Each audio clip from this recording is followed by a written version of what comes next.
আজকে আমরা শিখব দ্য ডেইলি স্টারের মেন হেডলাইন্সগুলো কিভাবে আমরা বাংলায় অনুবাদ করতে পারি এবং এর ভোকাবুলারিগুলো বাংলা অর্থ সহকারে আমরা আজকে জানব। So let's start this topics now. এখানে যে প্রথম যে টপিকসটা দেওয়া আছে, Dhaka new Delhi seek fresh start. Okay, তাহলে এখানে আমরা একটু জুম করে নেই। এখানে জুম করে নিলে বিষয়টা একটু আপনারা স্পষ্টভাবে দেখতে পারবেন। তাহলে এখানে যে মেন টপিকসটা আছে, Dhaka new Delhi seek fresh start. তো এখানে বলছে কি ঢাকা এবং নিউ দিল্লি সিক, সিক অর্থ কি? সিক অর্থ হলো চাওয়া বা অনুসন্ধান করা বা খোঁজা বা প্রচেষ্টা। ফ্রেশ মিনস হলো কি নতুন করে, স্টার্ট মানে কি শুরু করে। তো এখানে বলছে ঢাকা এবং নিউ দিল্লির প্রচেষ্টা নতুন করে কি শুরু করা। ওকে, বা নতুন করে প্রচেষ্টা, নতুন করে শুরু করার প্রচেষ্টা।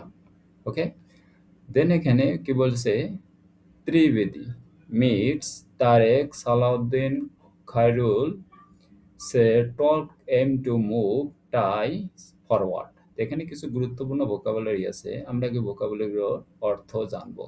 এখানে এম অর্থ কি? এম অর্থ হলো আপনার লক্ষ্য, এম অর্থ কি লক্ষ্য, আর মুভ হলো কি পদক্ষেপ অথবা কি সরানো, পদক্ষেপ অথবা সরানো। টাইস মিনস হলো কি বন্ধন বা কি বা সম্পর্ক। ফরওয়ার্ড মানে কি সামনের দিকে।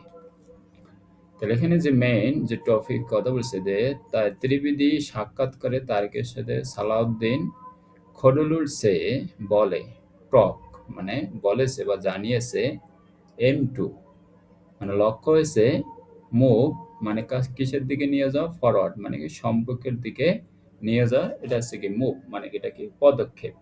তাহলে এখানে যে মেন যে বাংলা মিনিংসটা হলো যে তারেক ও সালাউদ্দিনের সঙ্গে ত্রিবেদীর সাক্ষাৎ সম্পর্ক এগিয়ে নেওয়ায়, এই যে মুভস কি ফরওয়ার্ড মানে এগিয়ে নেওয়ায় আলোচনার কি লক্ষ্য, এই যে এম মেন যে লক্ষ্য। ওকে, এটা কে জানিয়েছে? খোরুল জানিয়েছে।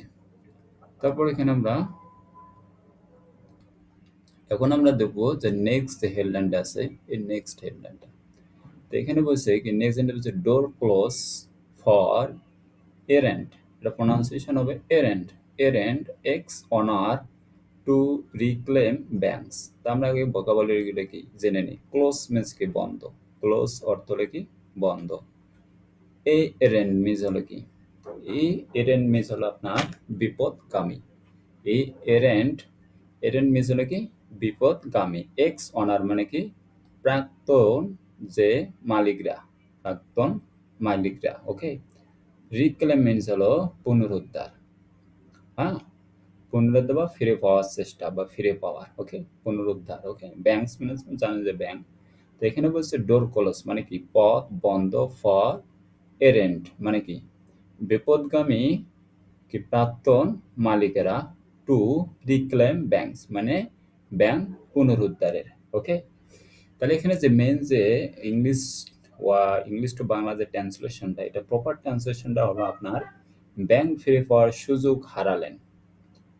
এদের টু রিক্লেম মানে কি পুনরুদ্ধারের কি সুযোগ কি হারালেন। ওকে, রিক্লেম মানে পুনরুদ্ধার করার কি সুযোগ কি হারালেন। এই যে ডোর ক্লোজ যেটা বলছে মানে পথটি বন্ধ এখানে বলছে। তাহলে এখানে কি হলো আপনার পুনরুদ্ধারের কি ডোর পথ বন্ধ। ফর কিসের জন্য? ফর কাদের জন্য? এর এন্ড এক্স অনার বিপদগামী যে প্রাক্তন মালিকেরা, তাদের জন্য কি ওই ব্যাংক পুনরুদ্ধারের পথ বন্ধ। বাট এখানে যে আমি বলছি এখানে প্রপার যে ট্রান্সলেশনটা হবে বাংলা মানে একটা সুষ্ঠু বাংলা ট্রান্সলেশন আছে না, যে এটা হবে যে ব্যাংক ফিরে পাওয়ার সুযোগ হারালেন। সুযোগ হারার ইংলিশটা হচ্ছে ডোর ক্লোজ মানে পথ বন্ধ, এটাই বুঝাইছে। সুযোগ হারালেন বিপদগামী এর এন্ড এক্স অনার মানে বিপদগামী প্রাক্তন মালিকেরা। আশা করি আপনার এই যে আমার ট্রান্সলেশনটা এটা বুঝেছেন।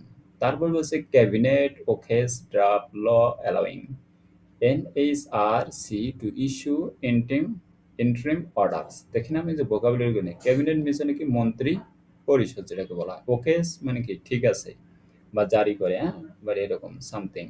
ড্রাফট মানে যে খসড়া, ড্রাফট মানে যে খসড়া, ল মানে আইন, অ্যালাউইং মানে হচ্ছে অনুমোদন, NHRC to issue interim orders মানে কি অন্তর্বর্তীকালীন, ইন্টারিম মানে কি অন্তর্বর্তীকালীন, হ্যাঁ, অন্তর্বর্তীকালীন। অর্ডার্স মিনস হলো কি আদেশ।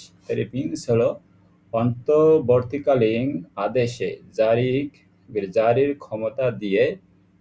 ক্ষমতা দিয়ে কি বলছে, এনএসসিআর খসড়া আইনের অনুমোদন মন্ত্রিসভার। এই যে অ্যালাউইং, হ্যাঁ, অ্যালাউইং মানে কি অনুমোদন, মন্ত্রিসভার, ক্যাবিনেটের অনুমোদন। ওকে, আশা করি আপনারা এই যে বাক্যটি প্রপারলি বুঝেছেন। তারপর কি এখানে কি বলছে, বিপিসি ইন ক্যাশ ক্রাইসিস। এখানে ক্যাশ মিনস হলো কি নগদ, আর ক্রাইসিস মানে কি সংকট।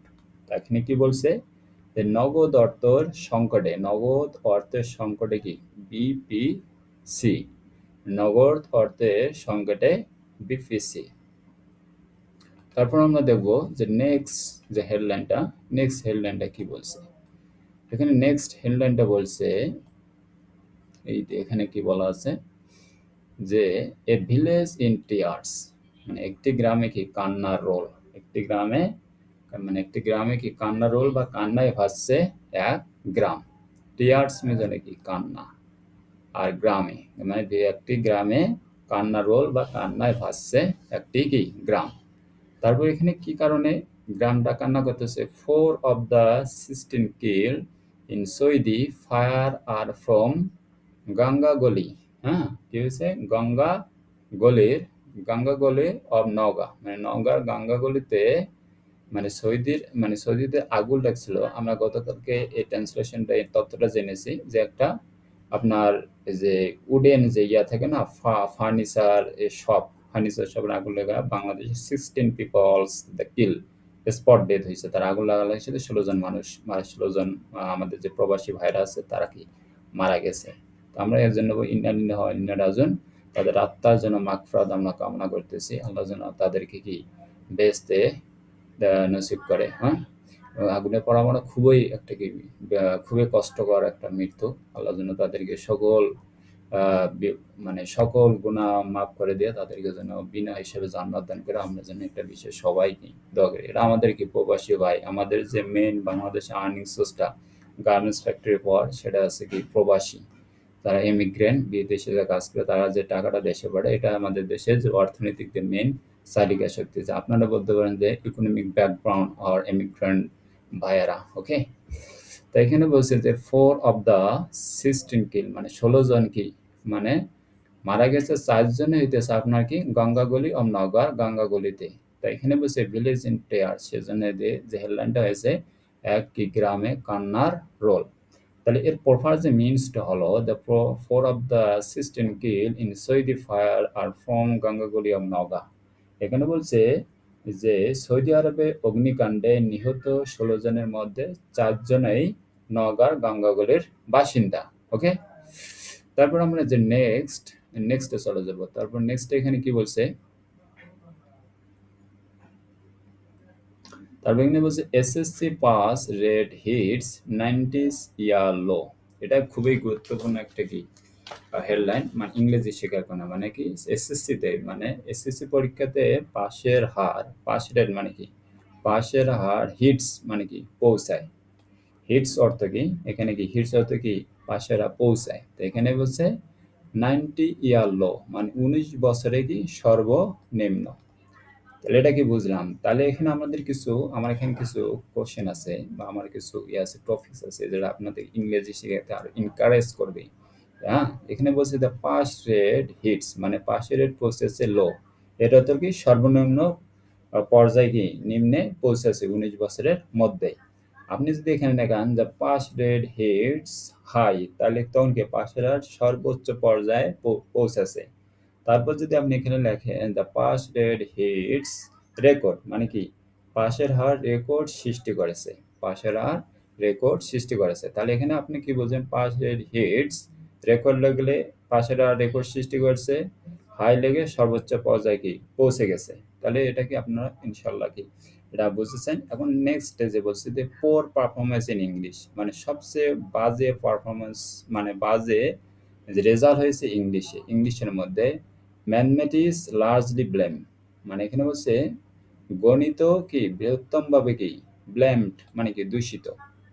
বেলেমো মানে বৃহত্তরভাবে ম্যাথমেটিক্সও তারা কি খারাপ মানে কি রেজাল্ট করেছে, মানে ম্যাথমেটিক্সও তারা কি খারাপ রেজাল্ট করেছে, মানে পাস করতে পারেনি দুইটা সাবজেক্ট। তাহলে কি পারফরমেন্স ইন ইংলিশ মেজরে কি সবচেয়ে বাজে মানে আহ, মানে রেজাল্ট হয়েছে ইংলিশ এবং ম্যাথমেটিক্সের লার্জ ইভেলেন, এটি দুইটাকে কি দূষিত করা হয়েছে, এই দুইটাকে কি দোষ দেওয়া হইতেছে, তাহলে বৃহত্তরভাবে কি দোষ দেওয়া হইতেছে, মানে এই দুইটা সাবজেক্টের কারণে 19 বছরের সর্বনিম্ন পাশের হার হয়েছে দিস ইয়ার, মানে 2026 ইয়ারে, এই বছর এটা হচ্ছে ইংলিশ আর ম্যাথ। তাহলে আমাদের কি দেখছেন, আমাদের যে ইংলিশটা কিভাবে ফোকাস দিতে হবে, ইংলিশে যদি আপনি ইংলিশের মেজর পার্ট হলো আপনাকে ভোকাবুলারি জানতে হবে, তারপর যে টেন্স জানতে হবে এবং মেক দ্য জানতে হবে, গ্রামার জানতে হবে। হ্যাঁ, নাউন প্রনাউন ভার্ব অ্যাডজেক্টিভ এগুলো তো আপনারা অলমোস্ট জানেন, আর্টিকেল টেন্স বা প্যাসিভ অ্যাডভার্ব এগুলোতে গ্রামাটিক্যাল রুলস, ওকে।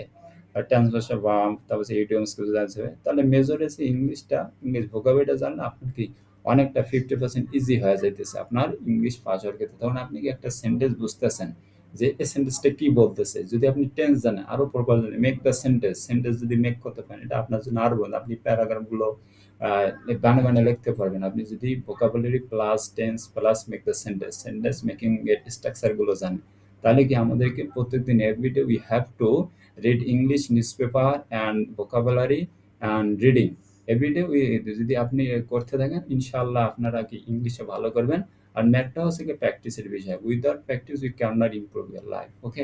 মানে প্র্যাকটিস হচ্ছে মেন বিষয়। আপনি ডেইলি কি পড়াশোনা করবেন, সোশ্যাল মিডিয়া আসবেন, ঠিক আছে, বাট আছে আপনার যে রিলেটেড, আপনি যে কাজগুলো করবেন, এই যে আপনার যে পড়াশোনা, এগুলো দেখবেন অনেক চ্যানেল আছে, হিউজ চ্যানেল আছে, যেগুলো অ্যাপ্রোপ্রিয়েট টিচিং দেয়, মানে সঠিকটা জানাইতেছে মানুষকে, মানে স্টুডেন্ট যেগুলো ভালো উপকারের জন্য আসতেছে, সেগুলো আপনারা দেখবেন। দেখলে আপনাদের কি হবে, ইমপ্রুভ হবে, আপনার নলেজটা কি ইমপ্রুভ হতেছে, আপনি গ্যাদার করতেছে নলেজ। তাহলে ইংলিশ হচ্ছে কি একটা প্যাশন, ম্যাথ হচ্ছে একটা প্যাশন। যদি আপনি এটাকে আপনার প্যাশন হিসেবে নেন, ইনশাআল্লাহ you will be improve our life. And as a টাইমে মনে করেন আপনারা প্রপারলি জানলেন, that's why you can success in our life. তো আপনাদের কি প্যাশন থাকতে হবে, ধৈর্য থাকতে হবে, অধ্যবসায় থাকতে হবে, then you can improve your life. Thank you so much for watching the video. If you like my video, of course, subscribe and share. Subscribe, like, comment, and share. Thank you so much, everyone. আশা করি আমরা আজকে যে translation গুলো করলাম, এগুলো খুবই গুরুত্বপূর্ণ একটি যে ট্রান্সলেশন। হ্যাঁ, এখানে যে যারা ফার্স্ট গেছে সিজিপিএ 5 তারা আগে সেলিব্রেট করতেছে, ওকে। হ্যাঁ, এটা আমরা ট্রান্সলেশন করবো না, আজকে থাক, পরের দিন আমরা নেক্সট ক্লাসে আমরা ভালোভাবে আমার যে ভিডিওগুলো আছে, that's very very important video for your shining your life, for your improving your English level. Okay guys, thank you. আজকের মধ্যে এখানে এভরিওয়ান, আসসালামু আলাইকুম। অবশ্যই সালাম নেবেন, আর সালাম নিতে জন্য এ টু জেড ভিডিওটি দেখবেন, ওকে। আশা করি এটা আপনাদেরকে আপনার লাইফে কাজে লাগবে এবং খুবই গুরুত্বপূর্ণ ভোকাবুলারি হেয়ার, ওকে। এখানে খুবই গুরুত্বপূর্ণ ভোকাবুলারি। আজকে শুধু আমি হেডলাইন করে দিলাম, ডিসক্রিপশন কোনো টাইপ করলাম না। নেক্সট ইনশাআল্লাহ উইল ডু।